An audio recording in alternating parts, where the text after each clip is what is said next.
Praise the Lord. இன்னைக்கு ஏசப்பா உங்களை பார்த்து சொல்கிற வார்த்தை என்ன அப்படின்னா, இனி யாக்கோபு வெட்கப்படுவதில்லை, இனி அவன் முகம் செத்து போவதும் இல்லை. ஆமீன். இனி நீங்கள் வெட்கப்படுவதில்லை, உங்கள் முகம் செத்து போவதும் இல்லைன்னு ஆண்டவர் வாக்கு கொடுக்குறார். நீங்கள் ஒருவேளை கடந்து வந்த நாட்களில் வெட்கப்பட்டு போயிருக்கலாம். ஆண்டவர் என்னை ஆசீர்வதிப்பார், எனக்கு நன்மை செய்வார்னு ரொம்ப எதிர்பார்ப்போடு இருந்தேன். ஆனால் எதுவுமே நடக்கலை. எனக்கு மிஞ்சினது எல்லாம் தோல்வி, ஏமாற்றம், இந்த மாதிரி கஷ்டங்களை தான் நான் சந்தித்தேன். இது போதாதுன்னு சுற்றி இருக்கிற ஜனங்கள் வேற, நீ ஆண்டவரை தேடி போன, உனக்கு அப்படி என்ன நடந்தது, கஷ்டம்தான் படுறேன்னு சொல்லி என்னை பரியாசம் பண்ணினாங்க. அந்த நேரம் என்னுடைய முகமே செத்து போன நிலைமையில் ஆயிடுச்சு.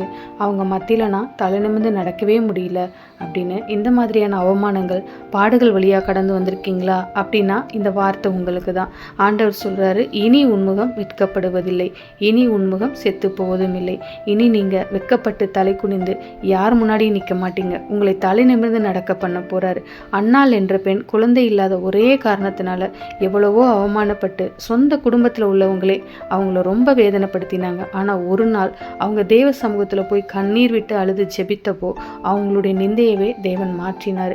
யார் யார் அவங்கள பரியாசம் பண்ணாங்களோ அவங்க கண்களுக்கு முன்னாடியே தலை நிமிர்ந்து நடக்கும்படி செய்தார்.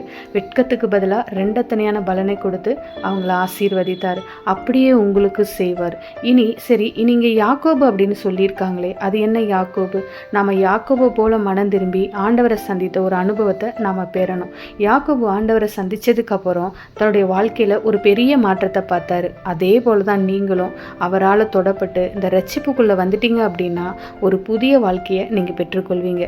இனி நீங்கள் வெட்கப்பட்டு போகவும் மாட்டீங்க, உங்கள் முகம் செத்து போவதும் இல்லை. ரெண்டத்தனையான பலனை நிச்சயமாக காண்பீங்க. விசுவாசிங்க, விசுவாசத்தோட வார்த்தையை அறிக்கைட்டு ஜெபம் பண்ணுங்க. நீங்கள் வெட்கப்பட்டு போக மாட்டீங்க. யாக்கோபு போல மனம் திரும்பி ஆண்டவரோடு உள்ள உறவில் நீங்கள் ரொம்ப பலப்படுங்க. கர்த்தர் உங்களை ஆசீர்வதிப்பார். ஆமென். God bless you.